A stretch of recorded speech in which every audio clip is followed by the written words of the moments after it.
প্রতি ঘরে ঘরে যেন ইস্কন মন্দির হয়। তো সেটা আমরা দেখতে পাচ্ছি আজকে প্রতি ঘরে ঘরে ঠিক সন্ধ্যা আরতি চলছে, সে প্রসাদ সেবা চলছে। মানে প্রভুপাদ একটা সুন্দর জীবনযাত্রার প্রণালী দিয়ে গেছেন, এটা ইমপ্র্যাকটিক্যাল নয়, প্র্যাকটিক্যাল জীবনযাত্রা প্রণালী দিয়ে গেছেন। তাই না? এই সময় উঠো, সকালে এইটুকু করো, কাজে চলে যাও, কাজটা বন্ধ করে দিয়ে শুধু সারাদিন এরকম করতে বলেন না। তো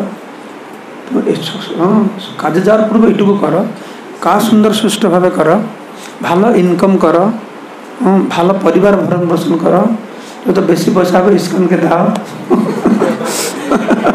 আপনারা তো দিচ্ছেন অনেক, আমি জানি, অত বড় বড় অনুষ্ঠান হচ্ছে। এই যে অনুষ্ঠান নিত্যান্ত দিয়েছি, কত খরচা হয়েছে? 5.5-6 লাখ টাকা খরচা হয়েছে। কে দিয়েছে? আপনারা সব দিয়ে করেছেন না? তো প্রভুপাদ একটা জীবনের প্রণালী শিখিয়ে দিয়ে গেছেন। সন্ধ্যা হলে ফিরে আসবে, একটু গীতা পাঠ করবে বা কৃষ্ণবী পাঠ করবে, বেশি সময় থাকে তোমার ছেলে মেয়েদেরকে নিয়ে একটু সন্ধ্যা আরতি করবে, তারপর বাস ঘুমাবে। তো চিন্তা করে দেখুন, প্রতিটি বাড়ির মানুষ যদি এইভাবে জীবনযাপন করে তাহলে কি হবে? আর গোলক বৃন্দাবনে যাওয়া লাগবে? আর বৈকুণ্ঠে যাওয়া লাগবে? আর বৈকুণ্ঠে যাওয়া লাগবে না? বৈকুণ্ঠে যা আছে এখানে সেইটাই হবে, তাহলে বৈকুণ্ঠে যেতে হবে না। এইটা হলো কথা। তা সেইটাই আমাদের বাস্তবে রূপায়িত হয়েছে। প্রভুপাদ করে দিয়ে গেছেন। গুরু মহারাজ তারা বিরাট রূপ ধারণ দিয়েছেন, লক্ষ লক্ষ নামহট্ট মাধ্যমে, ভক্তিবৃক্ষের মাধ্যমে, আমাদের গীতা কোর্সের মাধ্যমে। এখন আমি ট্রাইবাল লোকের মানুষের বাড়িতে গেলাম, ট্রাইবাল লোকের বাড়িতে। ওদের তো আপনাদের মতন এইরকম ঘর বাড়ি নেই, এই ঝুপড়ি ঘরে থাকে।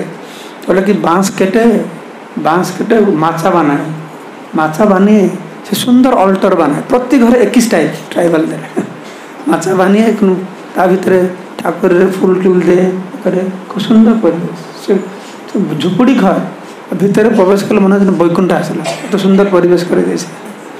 আমি তো অনেক আগে বলেছিলাম, আমি একটা যাচ্ছি জঙ্গলে, একটা জায়গায় যাওয়ার সময় একটা ভক্ত বললো, মহারাজ এখানে আমাদের একটা ভক্ত আছে, ট্রাইবাল ভক্ত।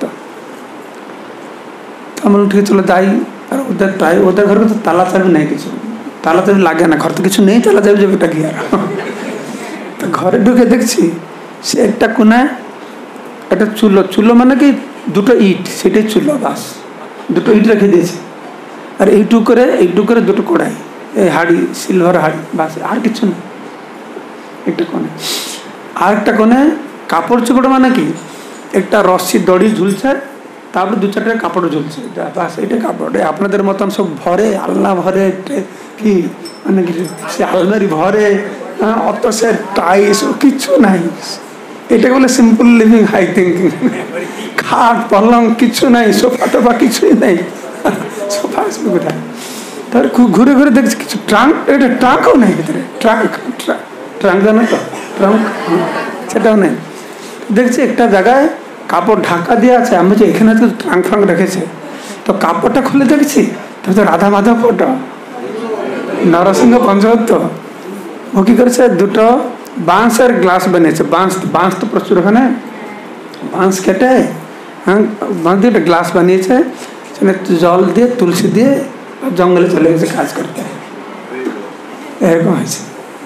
তো এইরকম প্রতিটা ঘরকে এরকম করতে হবে। সেই জন্য আপনারা সবাই চেষ্টা করুন কীভাবে এটাকে আরও ভালো বেশি বৃদ্ধি লাভ করবে। इसलिए प्रभुपाद की